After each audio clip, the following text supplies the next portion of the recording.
може да се оцени како добра можност, добар аранжман со една од најзначајните пазари на капитал во светот.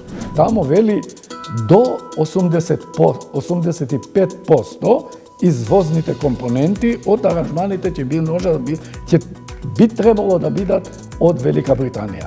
И тоа може да биде голем ограничувачка компонента во делот на импактот на развојот и растот кај нас. Препознавате ли консолидација на македонската економија? Ја не спаѓам во тој дел на таков оптимизам. Управниот суд де факто реши во моја полза, но ми ускрати можеби и право. Ова одлука треба да не биде поука. Дека мора судовите да имаат сенс кои предмети мораат итно да се решаваат. Јас воопшто не знам од каде произлезе дека судството има 2% доверба. Се сомневате? Да, прво таа анкета не е точна. Како ќе се менаџира демографскиот елемент е апсолутно клучно во овој период, бидејќи знаете самите, има страшен притисок врз пазарот на труд, значи веќе компаниите не може да најдат работници. Не делуваме доволно, се уште се гори јаглен, се уште имаме газ, значи испуштаме стакленички гасови, возилата што ги возиме се на нафта и така натаму. Тоа требаше да престане, како да кажам, вчера.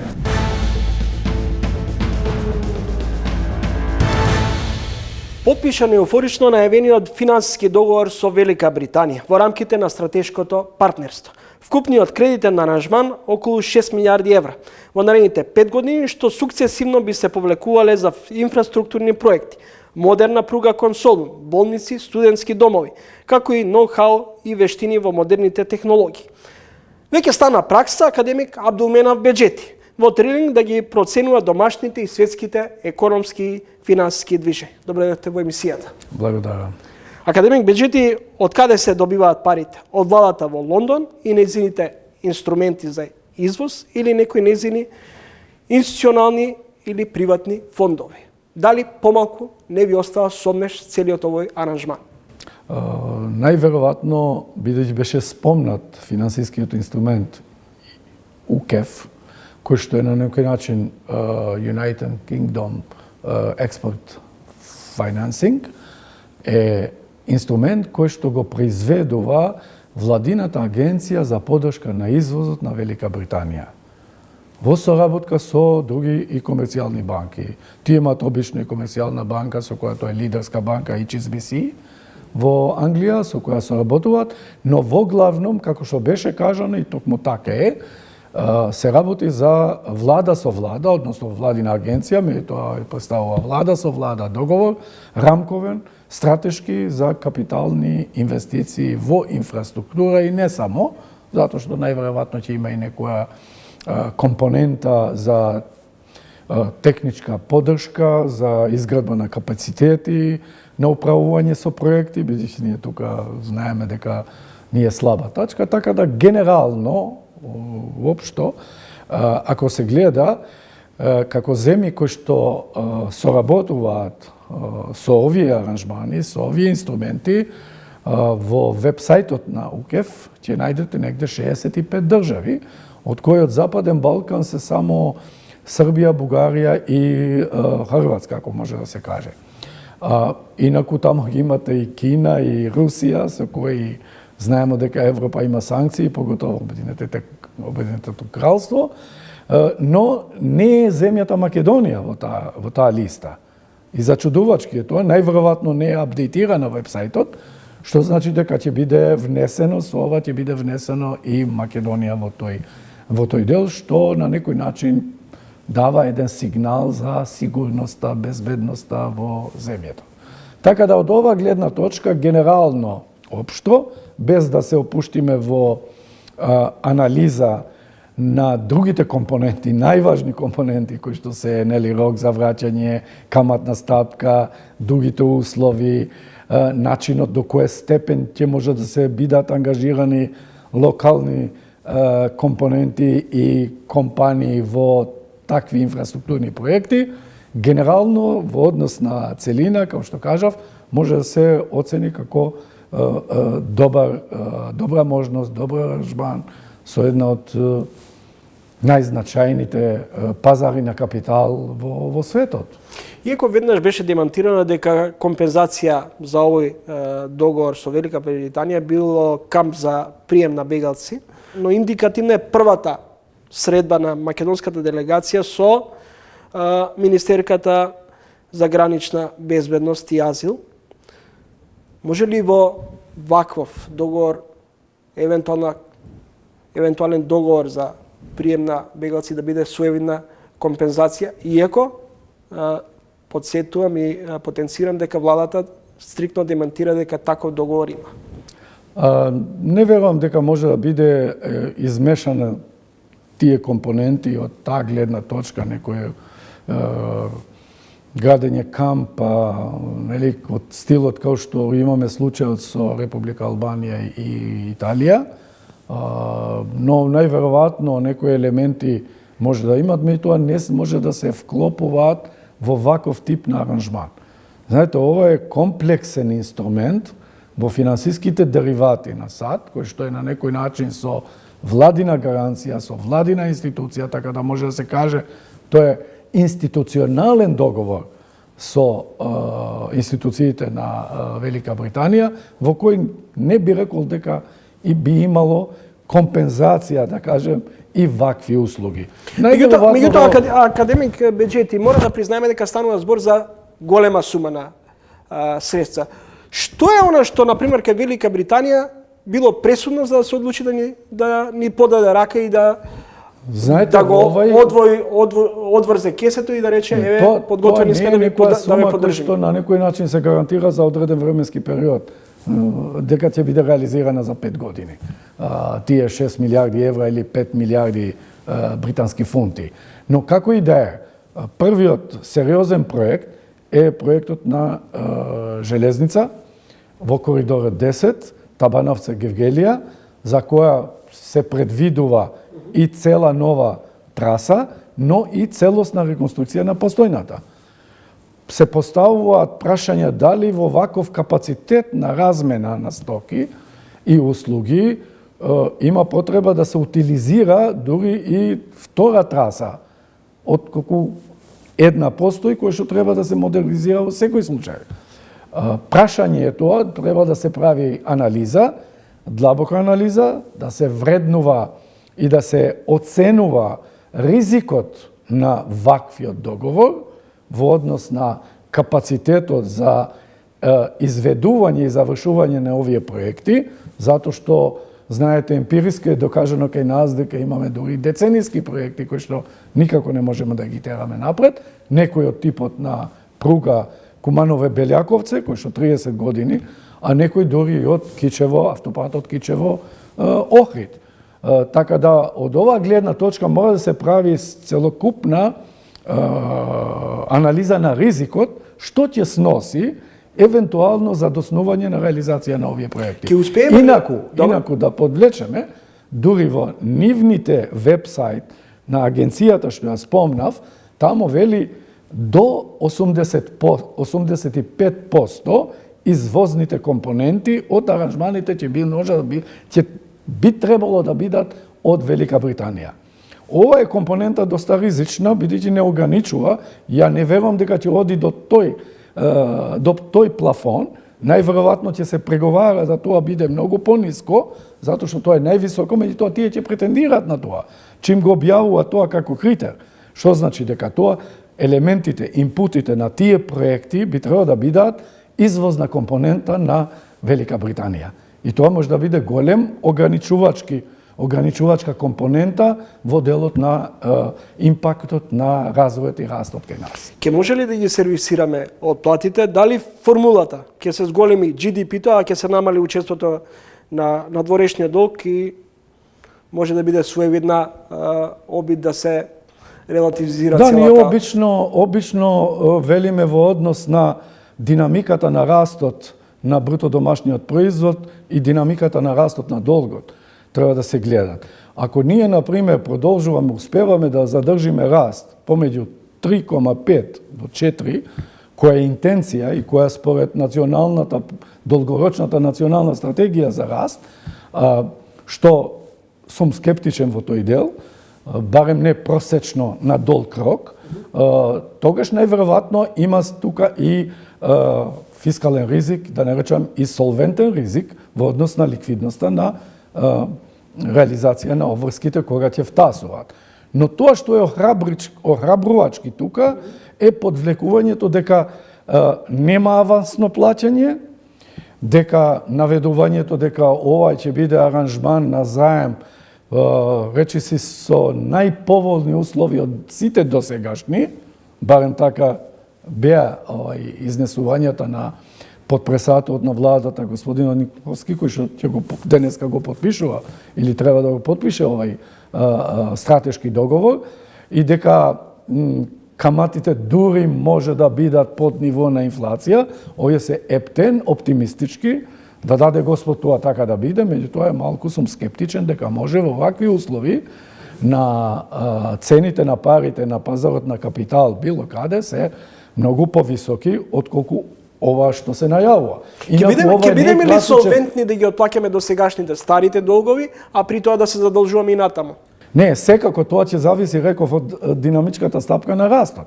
Знаете, ако ние растеме со 3,5%, секако нема да има проблем за сервисирање на долговите, на сето тоа што ни втасува. Препознавате ли консолидација на македонската економија, дури денове премиерот Мицкоски проценува дека може економскиот раст да се движи меѓу 3-5%. Колку неговите проекции генерално дека постепено економски заздравуваме се веродостојни? Ја не спаѓам во тој дел на таков оптимизам. Веројатно премиерот ги извлекува овие констатации од долгорочната национална стратегија која е усвоена, каде што, како што знаете, проекциите со сите импути што се предвидуваат некаде 4 до 4,5 во таа национална стратегија долгорочна, која што е направено со анализи и пресметковни емпириски пресметки од Денвер универзитетот, кој ние бевме како МАНУ вклучени во тој дел, но најверојатно не гледам, барем тековно не гледам потенцијал дека може да имаме раст до 5%. Може би имаме потенцијал, но не се потребни само материјални инпути за тоа. Тамо треба и други нематеријални, преди се институционални капацитети, за да може навистина економијата да се онади. Поготово, потоа гледаме дека какви се состојбите со глобалните економски текови во однос на ние можеби нема да не погодат тарифите на Трамп директно, ама индиректно ќе не погодат тарифите на Европска Унија. Бидејќи директно тие ги погодуваат земјите на Европска Унија, поготово Германија, поготово автомобилската индустрија. А ние токму тука сме концентрирани во тој дел, и со вработување, и со извоз, и со други компоненти, што значи дека не можеме да рачунаме дека факторот извоз више ќе биде носител фактор.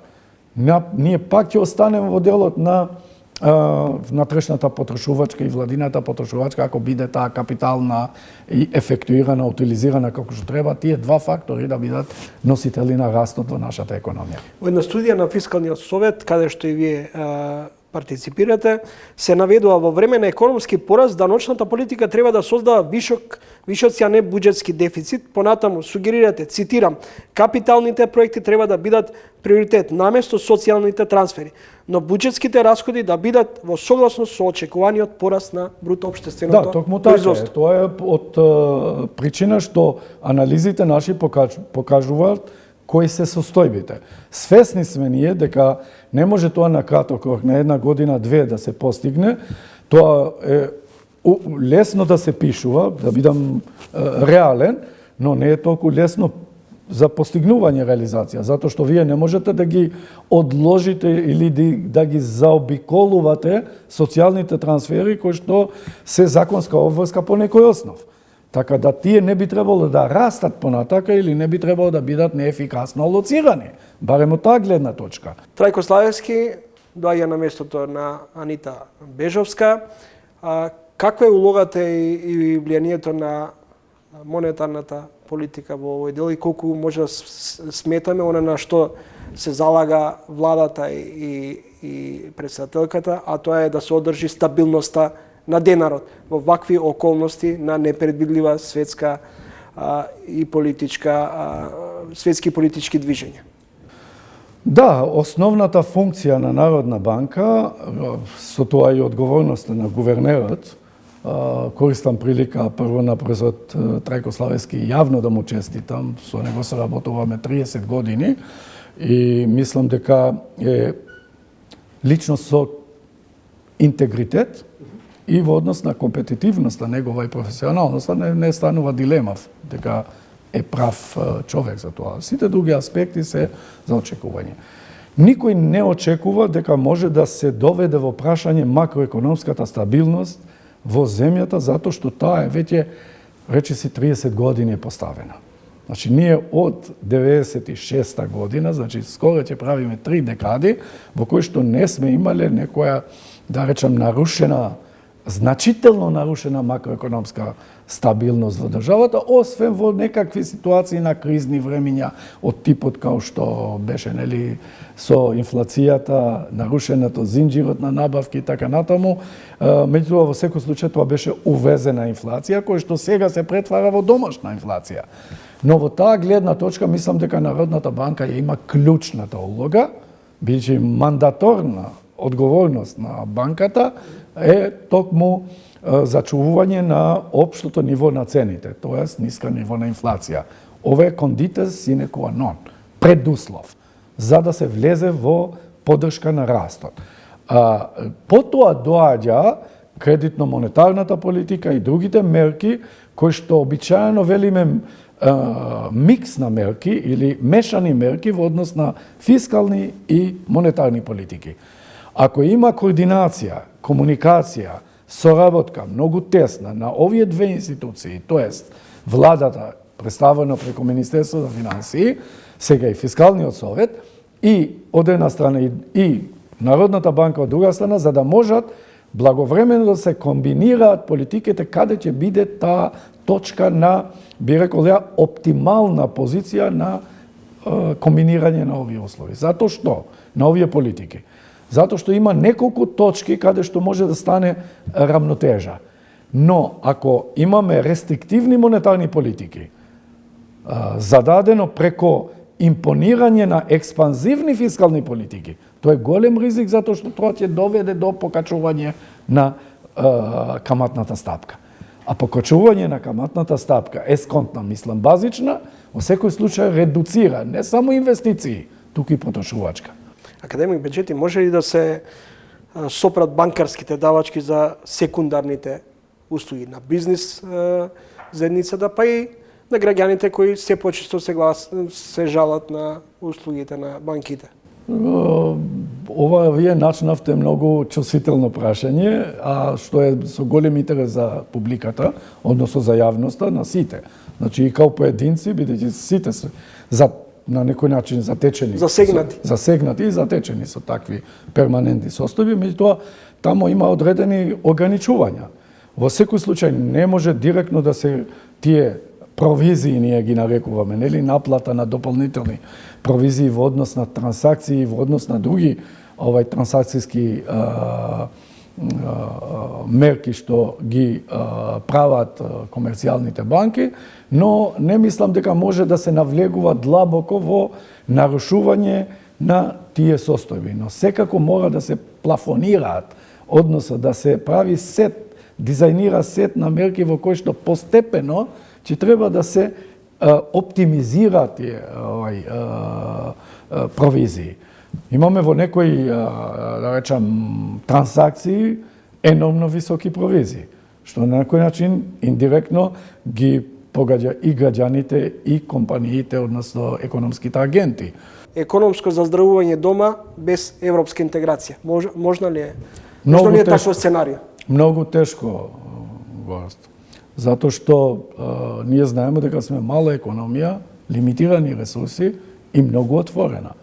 Ние сме една од најотворените економии во смисла на размена, но и во смисла на зависност од надворешните фактори, така да се наслонуваме во смисла на тоа дека можеме да ја преструктурираме економијата, да ја создадеме таа економска независност, дури и од структурните фондови, од структурните аранжмани. Вие знаете планот за раст на Европска Унија, кој ще за земите на Западен Балкан, колку ресурси има и колку можеме да повлечеме.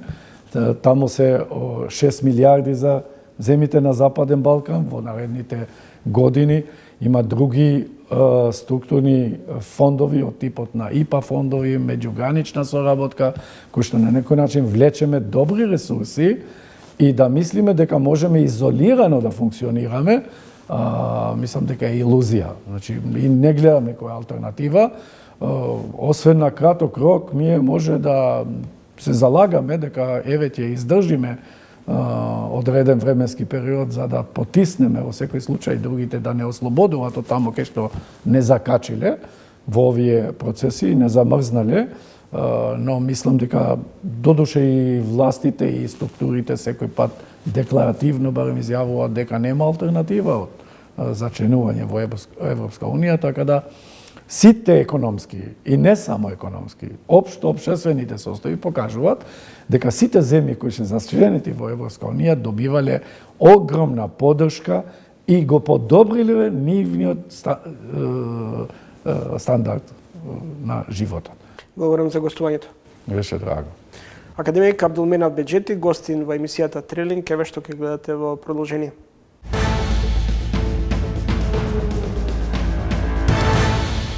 Сметам дека треба да се има сенс за овие прашања, не затоа што се работи за судија Антоанета Димовска, него затоа што има влијание на многу пошироки